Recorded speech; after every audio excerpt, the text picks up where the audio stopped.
Peshawar high court के larger bench और election commission के 1 मार्च के ऑर्डर के ख़िलाफ़ सुन्नी इत्तेहाद कौंसिल की 2 पिटीशनें पेंडिंग थी और इसमें एक तीसरी पिटीशन हमारी president women wing Pakistan Kanwal Shahzeb साहिबा की भी पिटीशन पेंडिंग थी।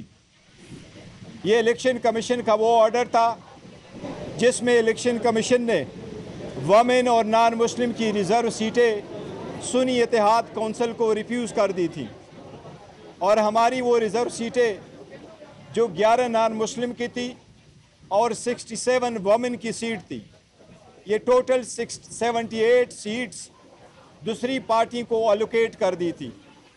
इलेक्शन कमीशन के उस ऑर्डर को 1 मार्च के ऑर्डर को 13 मार्च और 14 मार्च को पेशावर हाई कोर्ट के लार्जर बेंच ने अपहोल्ड कर दिया था। इस एंटायर प्रोसेस में हम हमेशा यही कहते रहे कि हमारे साथ गैर आईनी और गैर कानूनी सलूक हुआ है और इलेक्शन कमीशन का ऑर्डर गैर आईनी था और लॉ में सस्टेनेबल नहीं था। हम थ्रू आउट ये कहते रहे कि किसी भी पॉलिटिकल पार्टी को आईन के मुताबिक उसकी जीती हुई सीटों से ज़्यादा सीटें नहीं मिल सकती। हम यही कहते रहे कि ये 80 पीटीआई बे कैंडिडेट्स ने सुन्नी इत्तेहाद कौंसिल को ज्वाइन करके जिस पे सुन्नी इत्तेहाद कौंसिल का हक था ये उनकी थी, लेकिन इलेक्शन कमीशन ने 4 मार्च को ये सारे सीटें दूसरी पार्टी को अलोकेट कर दी थी, वो नेशनल असम्बली में भी और तीनों प्रोविंशियल असम्बली में भी, सिंध, पंजाब और केपीके असम्बलीज़ में। पंजाब, सिंध और नेशनल असम्बली में वमेन और नॉन मुस्लिम ने ओथ उठाया था, जबकि हमारा यही स्टैंड था कि सुप्रीम कोर्ट फैसला करने दे। इसी वजह से केपीके में रिज़र्व सीटों पे वोट नहीं लिया गया था। आज अल्हम्दुलिल्लाह सुप्रीम कोर्ट ने लीव ग्रांट कर दी है। इलेक्शन कमीशन का ऑर्डर 1 मार्च 2024 का और पेशावर हाई कोर्ट के लार्जर बेंच का ऑर्डर 14 मार्च 2024 का सुप्रीम कोर्ट ने सस्पेंड कर दी है। सुप्रीम कोर्ट ने अल्हम्दुलिल्लाह ये भी डायरेक्शन दी है कि यह 78 मेंबरान साहिबान जो सीटों पे पार्लियामान आए हैं या असम्बलियों में जा चुके हैं, वो आइंदा किसी भी कानून साजी में वोट का इस्तेमाल नहीं करेंगे। अल्हम्दुलिल्लाह ये हमारी मौक़िफ़ की तायीद है। हमने पहले मर्तबा पहले दिन जिस वक्त नेशनल असम्बली का इजलास हुआ तो वोट उठाने से पहले हमने ये पॉइंट आउट कर लिया था कि सबसे पहले ये पार्लियामान उन लोगों से कंप्लीट हो जिनका ये हक बनता है। फिर सदर के इलेक्शन के वक्त भी हमने कहा कि ये जो साहिबान आए हैं जिन्होंने ओथ उठाया है रिज़र्व सीट पे, लेकिन ये इंट्रूडर्स है इन द पार्लियामेंट, ये इंट्रूडर्स है इन द प्रोविंशियल असम्बलीज, लिहाजा ये वोट नहीं दे सकते जब तक ये फैसला ना हुआ हो। लिहाजा आप सदारती इलेक्शन ना करवाए, इन लोगों को वोट का हिस्सा ना दे। आज सुप्रीम कोर्ट ने फाइनली अल्हम्दुलिल्लाह ये फैसला कर लिया कि जो ये 78 सीटों पे आए हुए मेंबरान हैं, चाहे वो प्रोविंशियल असम्बली में चाहे वो नेशनल असम्बली में, वो किसी वोट देने का किसी तरह हकदार नहीं है।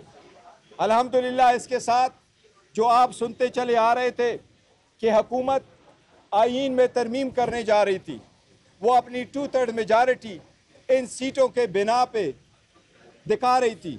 अल्हम्दुलिल्लाह उसका सदबाब हो गया।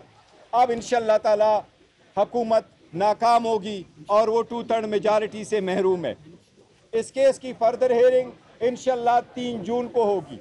हम पहले दिन से ये कहते चले आ रहे थे और सुप्रीम कोर्ट से इस्तदा किए आ रहे थे कि इवन हमने जो पिटीशन फॉर्म 45 पे फाइल की है कि वो लोग जो इलेक्शन हार चुके थे कानून और आईन के मुताबिक, प्रिजाइडिंग अफसरान ने उनके जैसे वोट काउंट किए थे, रिटर्निंग अफसरान ने आईन और कानून के मुताबिक जो अपने टैली की थी उसके मुताबिक अगर आप जमा कर लेते तो पाकिस्तान तहरीक इंसाफ की नेशनल असम्बली में 180 सीटें हैं, इंशाल्लाह ये 180 सीटें हमें मिलेगी अगर सुप्रीम कोर्ट ने उस पिटीशन को उठाया, जिस तरीके से हमारे ये मौक़िफ़ एक्सेप्ट कर लिया। हमें अदलिया से एतमाद है, अदलिया पे एहतराम है। हम उनसे दरख्वास्त करते हैं कि बाकी भी केसेस ऐसे उठाए। आवाम की बुनियादी हकूक़ का तहफ़्फ़ुज़ करना सुप्रीम कोर्ट की ज़िम्मेदारी है।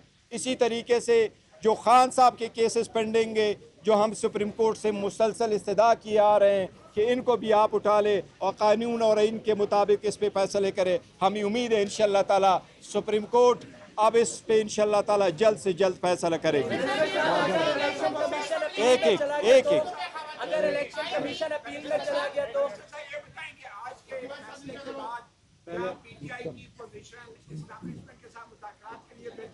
देखिए, जहाँ तक मुज़ाकरात का ताल्लुक़ है वो हम आपको बता चुके, एक बार फिर अफर्म करते एज वी स्पीक हमारी किसी के साथ कोई मुज़ाकरात नहीं हो रही।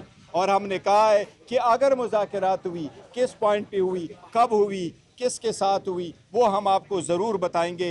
इस फैसले का मुज़ाकरात से कोई ताल्लुक़ नहीं। ये आईनी नुक्ता था आर्टिकल 51 का और आर्टिकल 106 का, और वोट का एक बुनियादी हक जो हमें मिलना था उसका एक ज़रूरी था। अल्हम्दुलिल्लाह आज सुप्रीम कोर्ट ने कर दिया। इंशाअल्लाह ताला ये फाइनल भी फैसला होगा तो हमारे हक में होगा।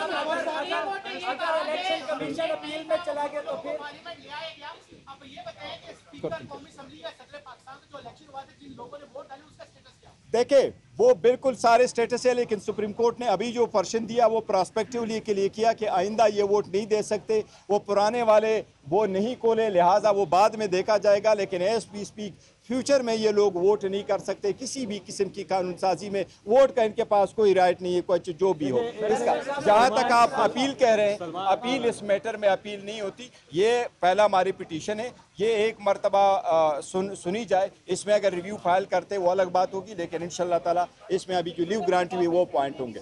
सलमान अकरम राजा साहब को सुन लें। जी जी नहीं देखिए 225 चाहिए 2/3 मेजॉरिटी के लिए। आपके पास अगर मिल भी जाए तो आपकी 110 बनती है। अगर वो सारे मेजर आईनी तरमीम नहीं, देखो हम कह रहे हैं अब उनके पास आईनी तरमीम के लिए 2/3 मेजॉरिटी मौजूद नहीं है।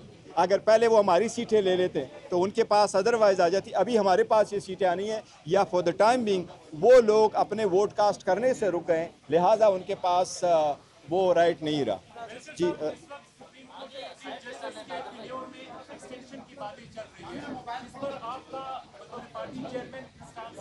देखिए, मैं as a party chairman Pakistan Tehreek Insaf का मौक़िफ़ यही रहा है। हम अदलिया को आज़ाद देखना चाहते हैं, इंडिपेंडेंट देखना चाहते हैं। यही रीज़न है कि जो जज साहिबान का लेटर आया है उसको भी विगोरसली हम करते हैं। हम जजेस में फ़र्क नहीं करते, लेकिन आईनी तरमीम करके पहले से हम कहते चले आ रहे हैं कि एक पर्सन बेस्ड लेजिस्लेशन नहीं होनी चाहिए, मच लेस कि आप कॉन्स्टिट्यूशन में अमेंडमेंट करें। हम इसको किसी सूरत सपोर्ट नहीं कर रहे हैं। किसी भी जज को उसके टेनेवर में एक्सटेंशन किसी सूरत नहीं होनी चाहिए। जो आर्टिकल 175A जो 18वीं तरमीम करके ये फैसले हो चुके थे, और उसके बाद 21वीं तरमीम, ये मैटर अब वो नहीं होना चाहिए, टच नहीं होना चाहिए। हमारा मौक़िफ़ है। सलमान अकरम राजा साहब पार्लियामान की बात कर रहे हैं। गुज़िश्ता दौर में जब आपने इस्तीफे दिए, उसके बाद अदालत में आप सब लोग गए, स्पीकर ने कहा कि मेरा डिसीजन फाइनल होगा, आप इस्तीफे दे चुके हैं। अब आपके मेंबर्स ने वहाँ पे जाके अलग ले लिया स्पीकर, और वो कह रहे हैं कि उनके अलग कबूल है। पार्लियामान की बात मानी जाएगी या फिर नहीं? देखे, स्पीकर ओथ की बात नहीं है ना। उस वक्त जो हमने कहा था तो हम स्पीकर को एक राइट होता है, वो देख लेता है, डिसाइड करता है कि उसने अगर अपनी मर्ज़ी से रिज़ाइन किया तो वो इसको एक्सेप्ट करता है। ओथ उन्होंने लिया है, जो MNA साहिबान है वो ओथ लिया है, लेकिन जिस ऑर्डर के बिना पे उन्होंने लिया है वो इलेक्शन कमीशन का ऑर्डर 1 मार्च का है। इसलिए 1 मार्च का order to this extent suspend हुआ कि वो अब आइंदा पार्लियामान में वोट में हिस्सा नहीं देंगे। सलमान राजा साहब अगर